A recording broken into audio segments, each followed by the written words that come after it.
diz assim: e ele lhe disse: filho, lê comigo, tu sempre estás comigo, e todas as minhas coisas são tuas. Vamos ler de novo o versículo 31. E ele lhe disse: filho, tu sempre estás comigo, e por isso, o que ele fala agora? E todas as minhas coisas são tuas. Então olha aqui para mim, olha a importância de nós sempre estarmos com Deus. Olha a importância de nós sempre termos comunhão com Deus. Por quê, pastor? Porque nós acabamos de ler que ele disse aqui: filho, tu sempre estás comigo, por isso tudo que eu tenho é teu também. Quem crê que Deus é Pai faz assim. Mas talvez tudo que Deus tem, o que Deus tem?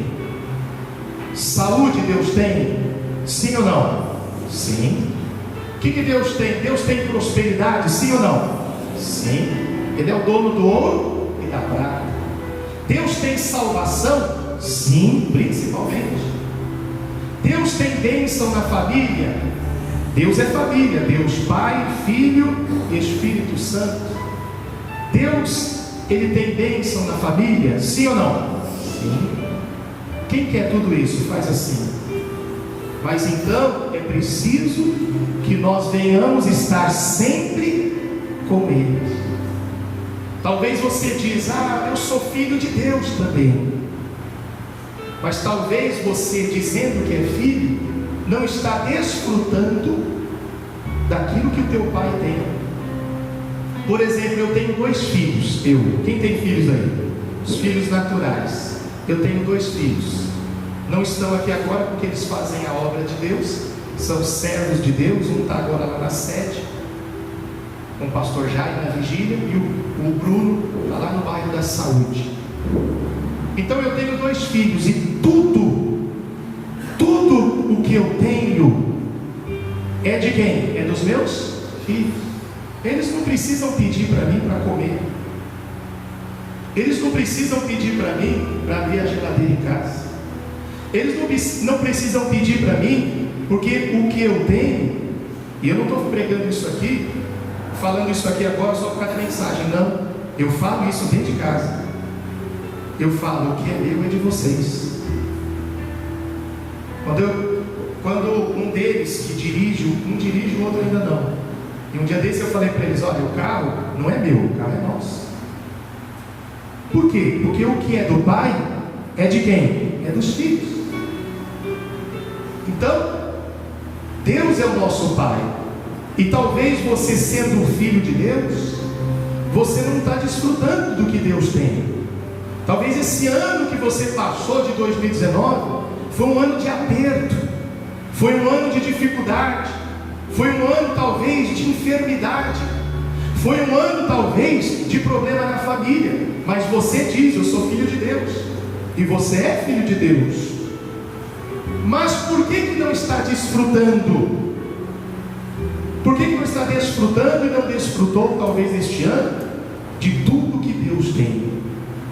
Deus tem saúde, Deus Pai tem saúde, Deus Pai tem a bênção na família, na vida sentimental, no casamento, prosperidade, salvação, cura da alma. Mas por que tantas pessoas que se dizem ser filhos de Deus não estão desfrutando do que o seu Pai tem? Por esse detalhe aqui, que nós lemos no versículo 31. O começo do versículo ele diz: e ele lhe disse, lê comigo em voz alta: filho, tu sempre estás comigo. Diga graças a Deus. Então, quem sempre está com o Pai vai desfrutar de tudo que o Pai tem. Por que os meus filhos desfrutam de tudo que eu tenho? Porque eles sempre estão com quem? Comigo. Se os meus filhos ficarem longe, como é que eles vão desfrutar do que eu tenho? Não tem como. E talvez é o teu caso. Você é um filho de Deus, mas está longe do Pai. E por isso você não vive saúde, você não vive uma família abençoada, você não viveu nesse ano um casamento abençoado, uma vida sentimental abençoada, mas você é filho. E talvez você se pergunte, mas por que se eu creio em Deus? E talvez até diz, por que se eu vou na igreja? Se de vez em quando eu vou para uma igreja? Mas aí que está, eu não tenho que ter comunhão com o Pai de vez em quando. Eu tenho que ter comunhão com Ele como? Quando? Sempre. Ele disse aqui, filho, tu sempre estás comigo. A pergunta é, não responda para mim, responda para você. Quantas vezes você esteve com Ele? Quantas vezes você teve comunhão com Ele nesse ano? Quantas vezes você o procurou? Talvez nesse ano de 2019 é a primeira vez que você está procurando Deus. Ou você procurou em algumas vezes. Por isso você, sendo filho, não desfrutou de tudo que teu pai tem. Mas há tempo de mudar isso. Por isso que Deus está pregando, está nos dando essa palavra. Quem está entendendo, diga amém. Há tempo de mudar. Porque você não pode entrar o ano de 2020 sem desfrutar tudo aquilo que teu pai tem. Pastor, eu quero tudo isso, prosperidade, isso não é pecado não. Eu quero salvação da família, é o que Deus mais quer. Eu quero a minha salvação. Quem quer ir para o céu? Esse é o principal. Eu quero, além das bênçãos espirituais, eu quero as materiais, isso não é pecado. Como prosperidade, por exemplo. Mas isso vai depender de você estar sempre com seu pai. Porque o pai só pode defender o filho que está perto dele. O pai só pode dar o que ele tem para aquele filho que está perto. E quantos são os filhos, quantas são as pessoas que estão longe de Deus e estão batendo no peito dizendo: eu estou longe do Senhor, eu não estou com Deus, mas eu sei que Ele está comigo. Isso é engano. Isso é o maior engano que a gente se ouve nos dias de hoje. É uma pessoa estar longe de Deus, não querer saber das coisas de Deus e ainda dizer: eu não estou com Deus, mas Ele está comigo. Isso não é verdade. Porque em 2 Crônicas, não precisa abrir, capítulo 15, no versículo 2 diz assim: o Senhor está convosco enquanto vós estiverdes com Ele. Se o buscardes, o achareis. Mas o final do versículo diz: porém, se o deixardes, vos deixará também. Deus não quer deixar ninguém. Aliás, Ele não deixa ninguém. Somos nós que nos distanciamos dEle. Se estivermos perto dEle, vamos desfrutar de tudo que Ele tem. Mas se eu ficar longe dEle, eu não vou desfrutar das coisas que o Pai tem.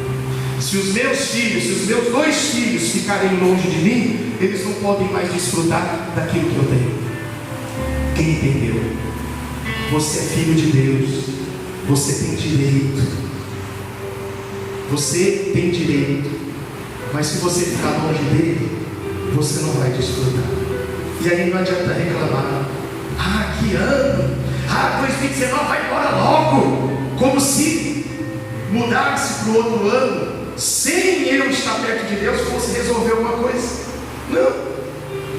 Se entrar 2020 e você continuar longe do Pai, você não vai desfrutar, não vai desfrutar daquilo que o Pai tem. E quantas são as pessoas que entram ano, sai ano, e continuam a vida do mesmo jeito, não desfrutando do que o Pai tem? Por quê?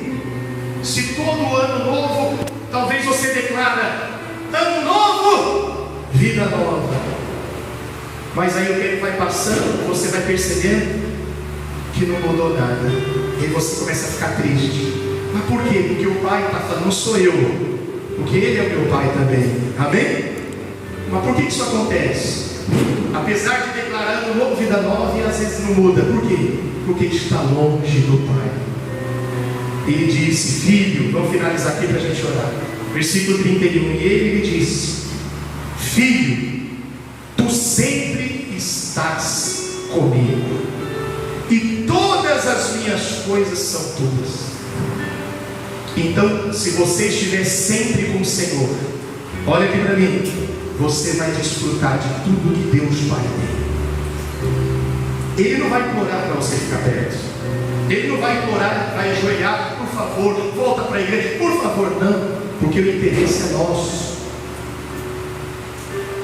E o ganho, o perda é nosso. Se eu resolver ficar longe de Deus, quem vai perder sou eu. O Senhor não muda, Ele disse: eu sou o Senhor, eu não mudo. E a gente acha, às vezes tem pessoas que acham que Deus vai ficar implorando para a pessoa vir para a igreja e se apegar com Ele. Deus nunca vai fazer isso. Apesar de Ele ser amor, de Ele ser misericórdia, mas Deus é justiça. E Ele não vai obrigar ninguém a fazer nada que não queira. Se alguém não quer Deus, Deus não vai implorar, mas Ele vai sim querer que você volte, mas a decisão é de